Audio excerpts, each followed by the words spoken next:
it's well-meaning, I think, for people to tell people, you're perfect, don't do anything. And the society is a weird place, right? You can have feelings about something and want to change them, but you don't always have the social permission to do that. And so it was just an interesting thing. Sometimes the patients who don't do things with you just need to be validated. Hello and welcome to Beauty and the Biz, where we talk about the business and marketing side of plastic surgery. I'm your host, Maley, author of Your Aesthetic Practice, What Your Patients Are Saying, as well as consultant to plastic surgeons to get them more patients and more profits. Now, today's special guest is Dr. Hanna. He's a Royal College certified plastic surgeon practicing in a multi-physician private practice with offices in Toronto and Oshawa, Canada, and he's been there the last 3 years. Now, Dr. Hanna earned his Doctor of Medicine from Queen's University. He completed his plastic surgery residency at the University of Toronto and then completed advanced fellowship training at Manhattan Ear, Eye, and Throat Hospital. So he's a published researcher, an international academic lecturer, a go-to media voice on the latest trends in plastic surgery, with features in the Toronto Star, Newsweek, Glam, and the Independent UK. Dr. Hanna is a member of several professional organizations and has been consistently named one of Toronto's top cosmetic surgeons by the Yorkville Post, and his particular passion lies in deep plane facelifts as well as advanced rhinoplasty. Dr. Hanna, welcome to Beauty and the Biz. Thank you for having me, Catherine. It's a privilege to be here. Absolutely. One of the things we love talking about is how did you go from an elite fellowship, as you did. But let me back up. Before we say how you got into private practice, let's stay on the fellowship for a second. How important was that fellowship to your career, to your surgical skills? Tell us more about your fellowship. Sure. It was crucial for me. I think I started residency at the University of Toronto, where I'm now an assistant professor, actually. And I built my technical skills here. I got the foundations of plastic surgery. It's the largest plastic surgery program in Canada. So it was a real privilege to train here. But my interest really was in facial aesthetics and rhinoplasty. And you only get so much exposure to that as a resident in plastic surgery. And I think that's true of most residency programs in plastic surgery. I spent a lot of my personal time with surgeons who were really focused in the face, and I wanted to get dedicated experience. And through some mentorship from them, I found out where the top programs were, and Manhattan Eye and Ear was certainly the top one. It's the oldest and one of the most prestigious aesthetic fellowships there is. And I was fortunate to get in there and really spend some time with the fathers of facelift surgery, rhinoplasty, and have some time to kind of hone my craft. Bringing that back was a real benefit as well. I mean, there aren't that many people who are focused in face and nose in Toronto right now. And so being an expert in that has really been helpful. Oh, nice. One thing about fellowship is you're trying to determine not just your surgical skills, but also your business and marketing chops, because unless of course you're going to go academic versus solo. What was your thought process there? And did you learn any of the business and marketing from the fellowship? A little bit. I think my focus in fellowship really was on the surgery. I think there's certainly a lot of mentorship on the business side. But it being from Canada and training in the States, I think some of it is translational, not all of it is. And so I really focused in the surgery.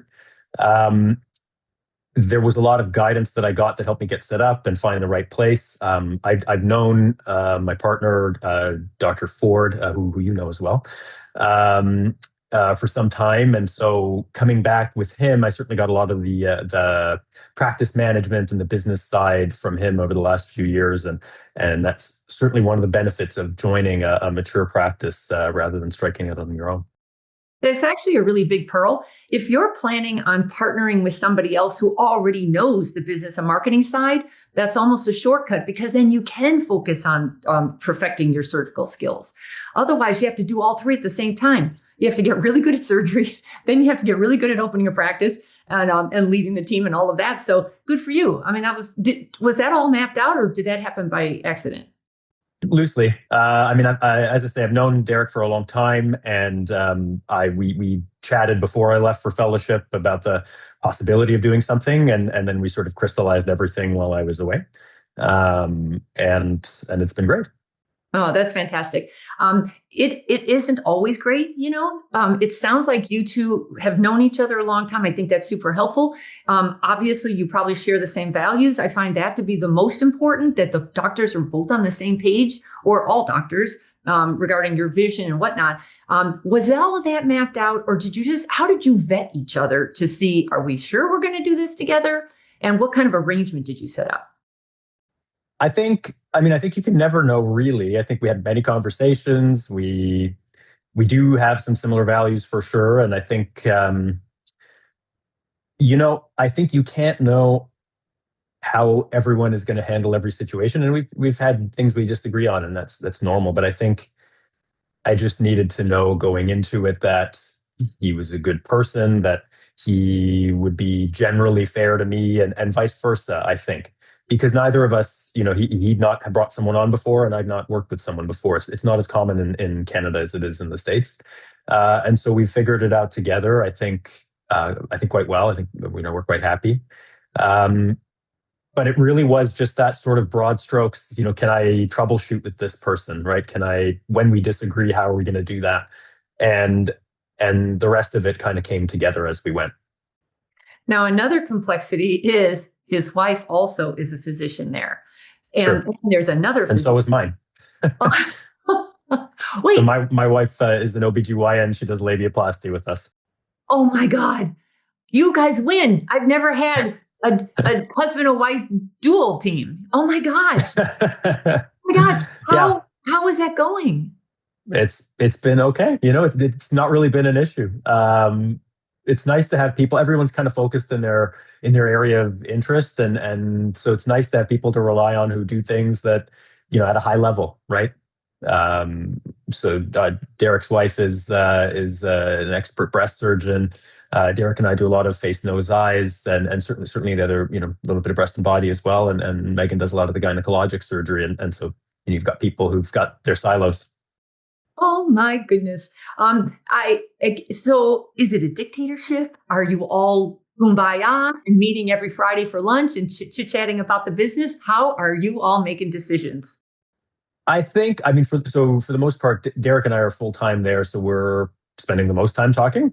I think we certainly get input from Megan and Laura, Dr. McGrath and Dr. Snell.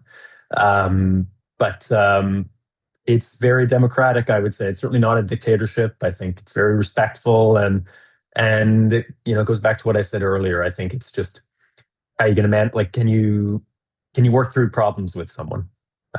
Because I know you were touching on this earlier, and certainly this was raised to me in my fellowship. Is a lot of these relationships can fall apart, and I just had the feeling at the time that I'm never going to know for sure how things are going to go, and I'm sure if you asked Derek, he'd probably say the same thing.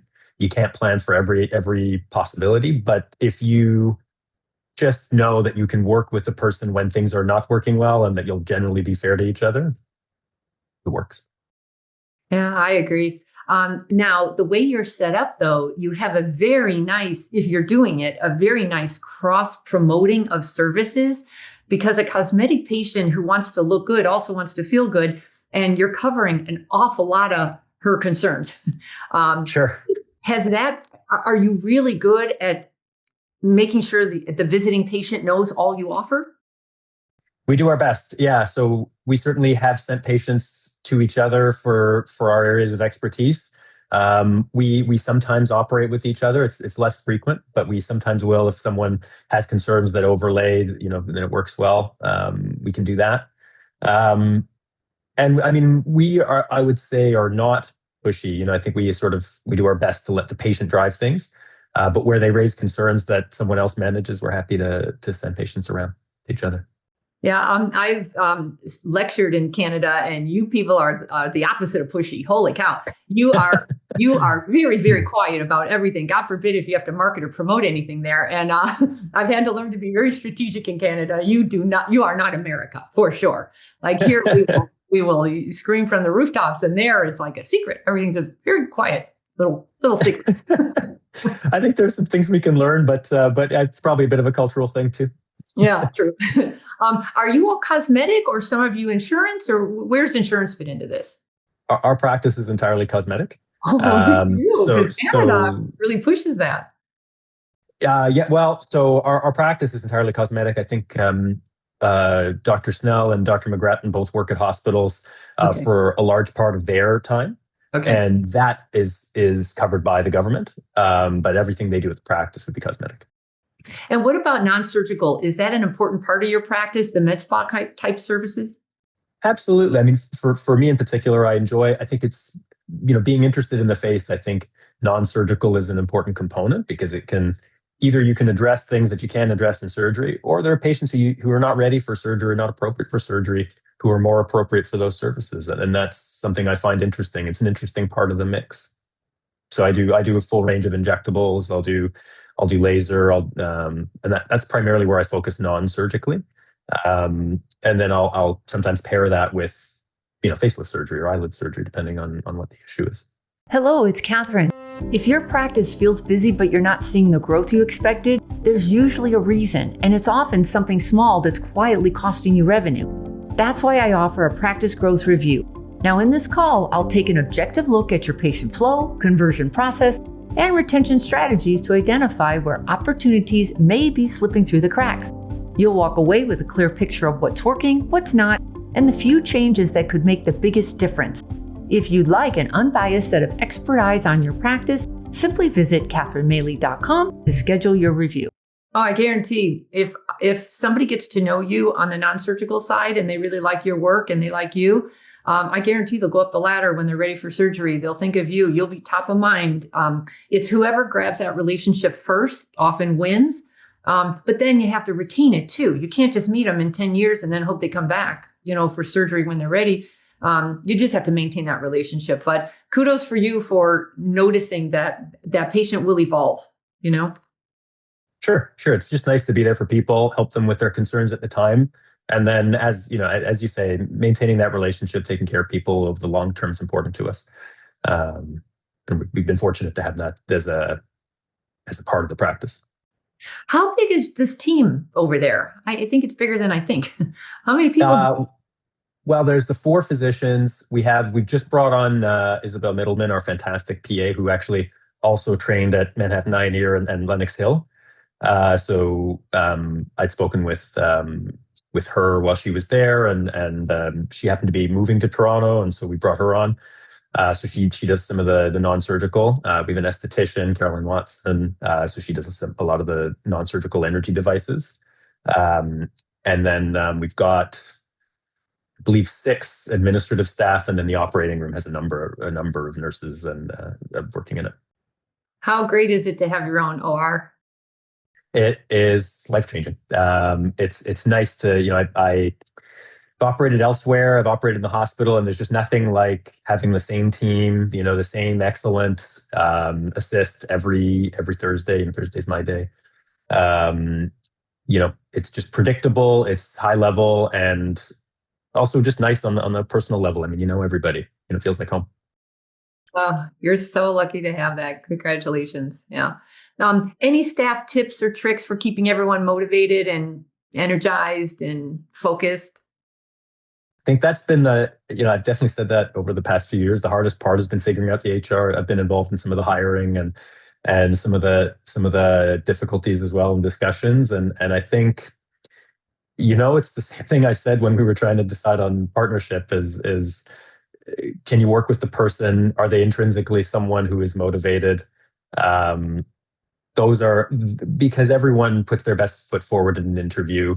Everyone's references, that almost feels like the least important part of the interview process. Every reference I've ever spoken to has been glowing, and we've certainly not always had that same experience with the person. So I think it's the read you get on the person in the room. It's, we tend to ask people how they handle difficult situations, and we're also very transparent. I think that's something a bit different about us. So it's almost like at a tech company, everyone discusses issues openly, everyone discusses what they're working on, and how the practice is moving forward as a whole. That openness, I think, is good too. And at the least, it promotes understanding of within the team about what's going on, and why one team member might be struggling or doing well, and why someone else might not be. But at the best, it also keeps everyone accountable and keeps things moving.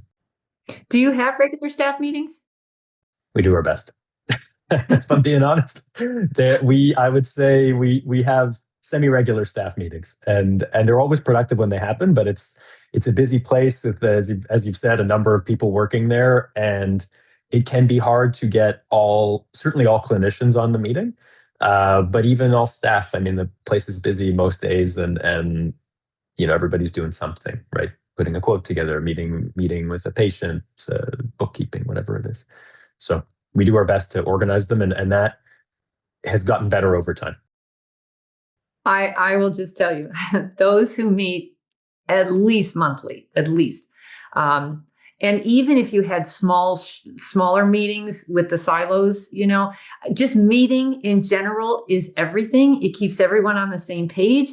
It keeps problems from growing bigger and bigger because no one's addressing them. And leadership, telling everyone, reminding them, you guys, we're the best here. We're a premium practice in Canada, and we're going to act like that. And this is how we expect our standards to be. Like HR is relentless, quite frankly. Yeah.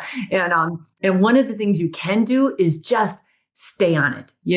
Let everyone know this is where we're heading. This is what we expect. Have all their SOPs in order, and then meet with them and let them tell you their gripes or their problems that they're having, because that's when HR falls apart, when no one feels like they're being heard. Nobody cares, because the leadership doesn't care. So, there's nothing easy about that. But congratulations if you're meeting at least 4 times a year. How about that? Yeah. You know what? We're doing a little better than that, so I appreciate it. Nice. Good for you. All right. So let's talk about the marketing side. In Toronto, super competitive, but what is your arena like? And I love the fact that you specialized. You went with the deep plane and the rhino, and because there's not a lot of that in Canada, I think that's a really good move on your part. I appreciate that. I mean, there are areas that I find interesting. I certainly publish a lot about rhinoplasty and face, and I think it's something that always appealed to me. And it happens that here there really isn't a lot of it available at a high level. I think it's something different in Canada. There's a lot of, I think it's changing, but slowly. There's certainly a lot of people who dabble. So they'll have a full-time reconstructive practice and kind of do some aesthetic on the side. And I just think that that's hard if you want to really do a lot of faces and noses. And so, being someone with proper training, advanced training is helpful that way. I would say it's competitive here, but it's a big place, Toronto, right? It's, 6 million people in the GTA.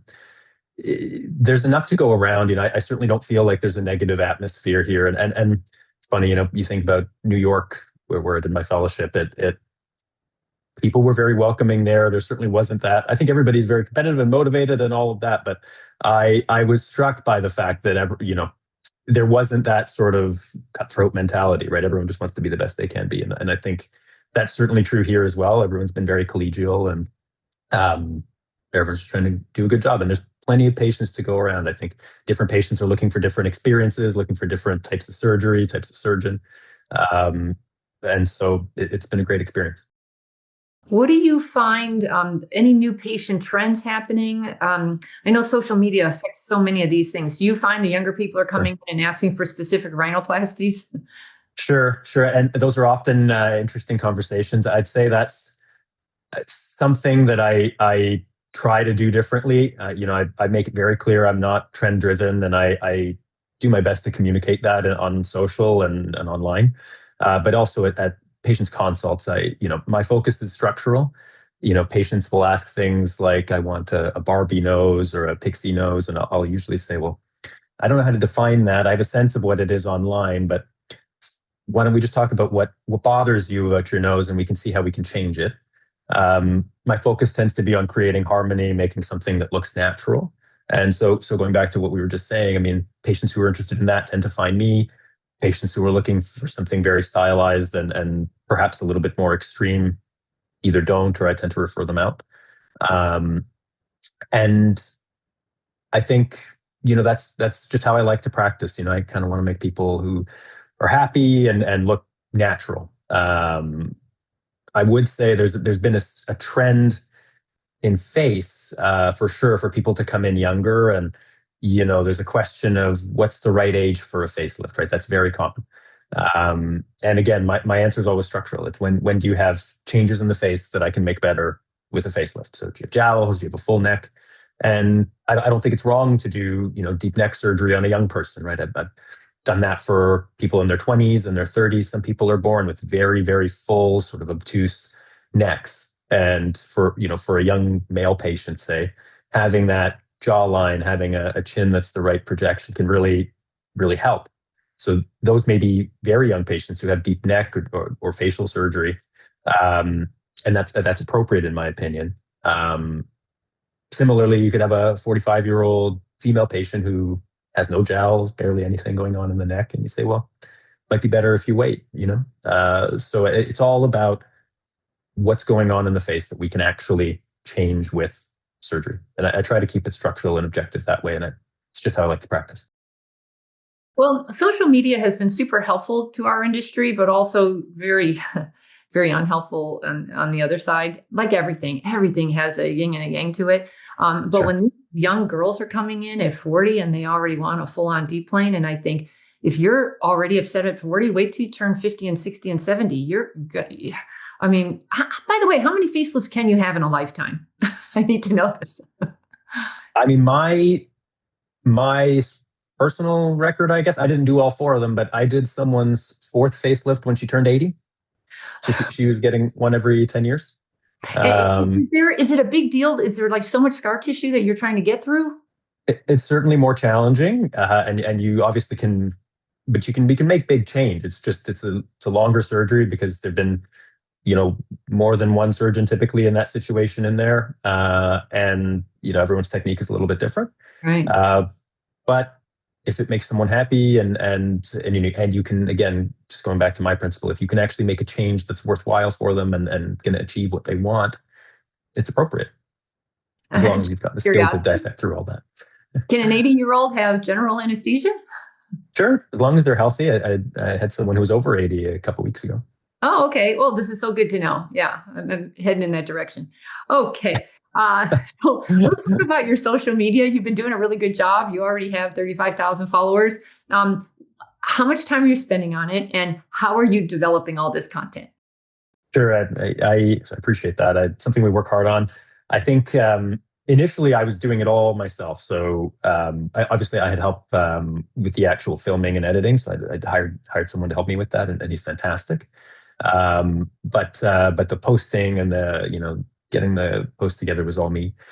And I think that is one area of real positive change for me, at least lately, is I used to think you could outwork any problem, right? You put enough time into it, put enough effort into it, you'll figure it out. And that might just be my pathology as a surgeon. I think, you do a hard thing, you spend time doing something else, you'll figure it out.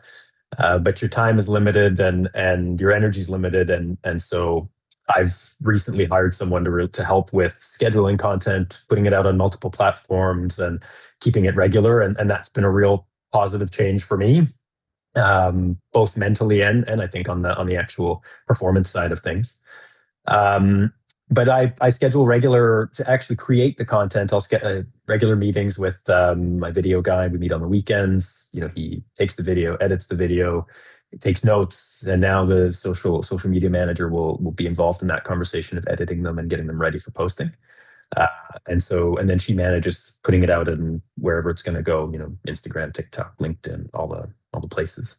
And then she helps manage conversations that ensue, and it's been good. I think it's been an important part of patient education and raising awareness. And it's had some side benefits as well. I mean, some patients, I remember somebody who came in recently who she could recite what I was saying in in my rhinoplasty videos. So she kind of knew already what she was getting into, what her post-op was going to look like, what the risks were. And I think that pre-education is valuable. People come in with a lot of insight already specific to your practice and how you do things. You've done a really good job answering objections in Instagram, because after a while, all the objections are pretty, they're coming. So why not tell them now while they're still, when someone's still in information mode, they're just gathering information. It's just a conversation. And objections are just another part of it, just a conversation. When you're face to face with somebody and they show up with an objection and you resist, or the other way around, you show up with a recommendation and they resist, that's a really brutal consultation. At that point, this is not a conversation anymore. This is like a war of the wills almost, And I just think, would you get all that done in Instagram? Tell them what you think. Tell them who you are, what you think, your philosophies, how you do things, because you do things differently than everybody else. So I love when they show up, and because look at the difference.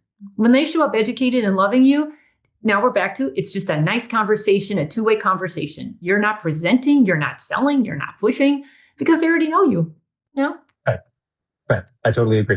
I think in today's world, by the way, and this is really difficult to find. If I thought front desk people were tough to find, social media people are even tougher. Sure. For whatever reason, if you can find a killer social media person who knows how to post and make you look good, and she or he can do the video editing as well. If you can get that all in one person, and you're the front man, like they get you on film, and then they work it, like they turn it into all sorts of different things on different social channels. God, that person is valuable to you, because one of your issues with surgery is you're so focused on the surgical side, you have to literally stop and think, oh God, I got to do social media. It's that one thing that it's so important, yet not urgent.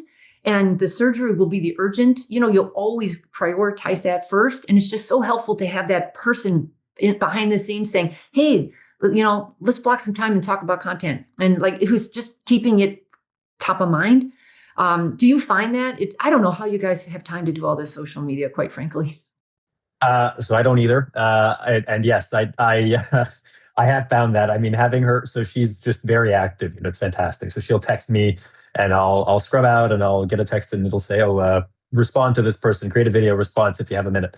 And I can quickly duck into a room or somewhere and quickly record something, and then she posts it, and that's been great, because sometimes it's just that extra. There's a lot of quiet, quick dead time in your day, right? You can stand around or, for 5 minutes, or you can do something productive. And I think her kind of being on top of things and telling me when to do things, or just reminding me that something needs doing like that, has been a great way to use some of that time. So that there really is, it's as efficient of a day as it can be. I agree. A long time ago, I used to be a sales rep a million years ago, and they talked about the 15-minute rule. You'd be shocked what you can get done in 15 minutes, because salespeople will always say, and so will coordinators, I don't have any time to follow up. It is shocking how many phone calls you can make in 15 minutes if you try. And I thought, right. Oh, is that the truth? And I've always remembered that, especially with surgeons, when you're like, let's say your consult ended 15 minutes early. It is amazing what you can get done in 15 minutes. Just saying. Yeah. I totally agree with you. Yeah. So let's talk about reviews and photos. You've done a good job on Instagram getting your patients to approve their photos. Is it a numbers game? Do you have a secret strategy that you're using to make that happen? And I wish I had a secret. I don't. I think first, so we take photos of basically everyone who comes through. Most visits, and I always start off every relationship, like assuming someone's going to proceed, I'll say, listen, we're going to take these photos. They're just for your chart. There's no pressure, and we'd never post anything without your permission. And I try to be as open about that as I can, because it's a sensitive thing. And then as we go along, once we've done the surgery, and there's a point where I'll ask everybody, and I, again, try to just make it as open and no pressure as possible. I say, listen, we ask everybody this. Would you be willing to share your photos? It can be helpful for other people to see, what we can do. Same thing with reviews. It can be helpful to hear from other patients what their experiences were like. And then if someone's comfortable, that's great. And if they're not, then it's no problem, right? But I do like to wait until we've built up enough rapport, and they're presumably well after surgery, both because the photos are most relevant that way, but also because you never want someone to feel like they're offending you, or their care is going to be compromised, or anything like that. I mean, the most important thing is the patient in front of you at the end of the day, and the photos are, like, sharing the photos, I should say. It's just it's a secondary thing, and I think all patients need to know that. So that tends to be how I do it. I'll wait for a few months. I'll make sure, they're ready to be asked, and if they say yes, great, and if they don't, it's fine. And you're asking yourself, I think that's really important. I think you'll get yes way more often than your staff will. No. Sure. Yeah. I also, I just go back to those photos are very sensitive, right? Certainly in the face, and if it's body as well. And I understand why it can be asked by a coordinator, or sometimes it's just a text, or I guess texts are more for reviews, but I think you're the one with the relationship with that patient, and it's probably best if it comes from you. Yeah. Unless, of course, the coordinator had the better relationship. I just think someone's got to have a relationship and, and a heartfelt, can you do us a favor? Other patients would love to hear about your story or look at your results. Would you be open to it? Sometimes it's that simple. I think it's when everyone gets all hung up, like you feel like you're pushing and you feel it's awkward. I think the way you present it makes all the difference. If you're comfortable, they're comfortable, and they're comfortable saying yes or no. And it's no big deal. Frankly, you just have to ask a lot of people, I think, I agree. I think you ask everybody. And you just, as I say, no pressure. And if they're into it, they're not, or if they are, and if they're not, they're not. Um, but how do I say this? I think what drives a practice more than the photos and the reviews is having happy people walking around. And I think if you compromise the relationship you have trying to push photos, it's probably less productive. So I'd rather have happy people who feel connected and comfortable, confident, proceeding with either more surgery or just, telling people they had a good experience. Yeah. And talk to The their friends. word of mouth has been important. Yeah. So tell us a crazy patient or staff story you care to share. Sure. I don't know how crazy it is, but it's been memorable. It's something that happened early in my practice. I had a young woman come in who, she had a small dorsal hump on her nose, bump on her nose, and she all her life had been asking people if it's there, telling people she's bothered by it, and people, you're perfect the way you are. There's nothing. I don't see it. It's not there. And she finally came in. I want a rhinoplasty. I have this bump on my nose.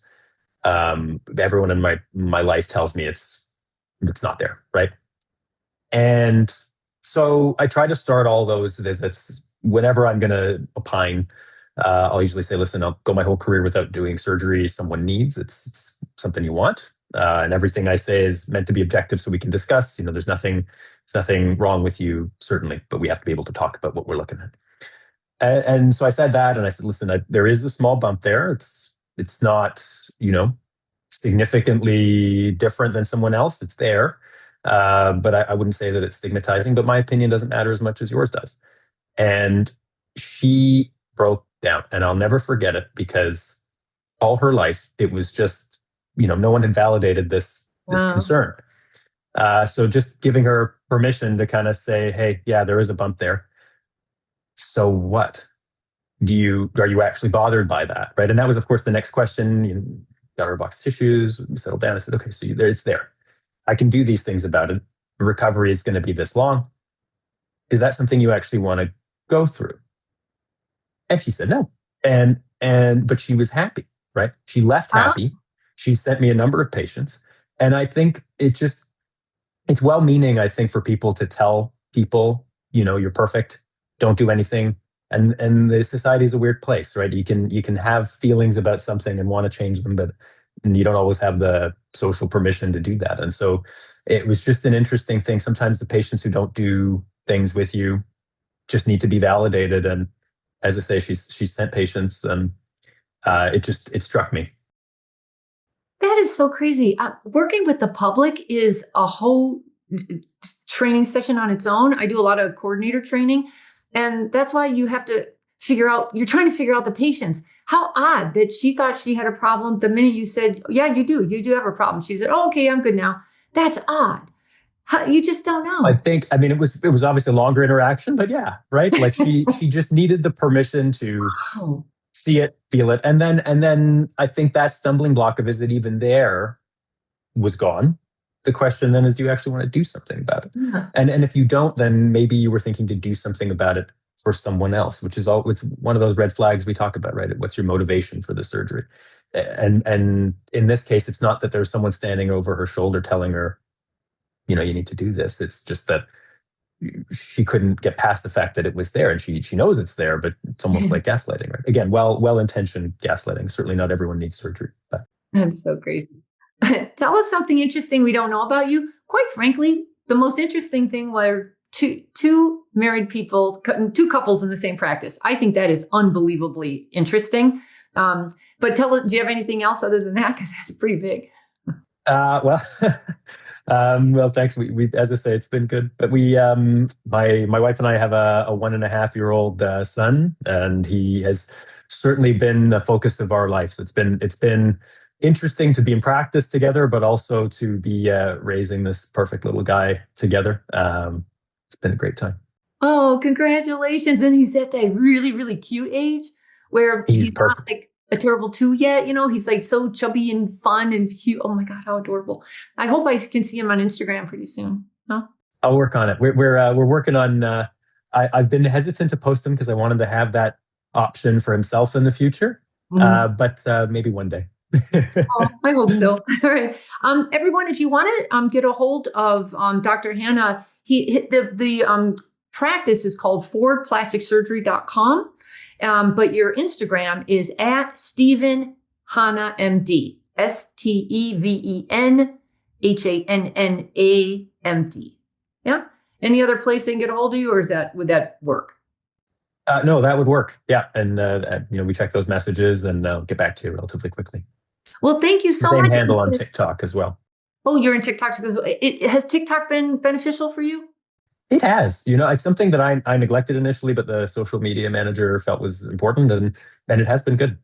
Oh, It okay. just I think the algorithm works differently, and I'm glad she's doing it. Well, congratulations. Well, you're off to a really good start. You've been out 3 years and you're kicking it. Good for you. Congratulations. Everybody, that's going to wrap it up for us today. If you would please, if you haven't done so already, give me a nice review and subscribe to Beauty in the Biz podcast. That helps us grow the audience.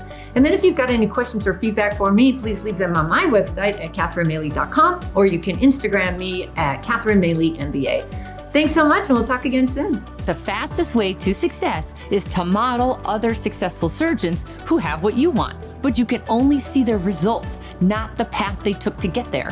So you continue to jump from one thing to another, hoping to find something that will work for you too.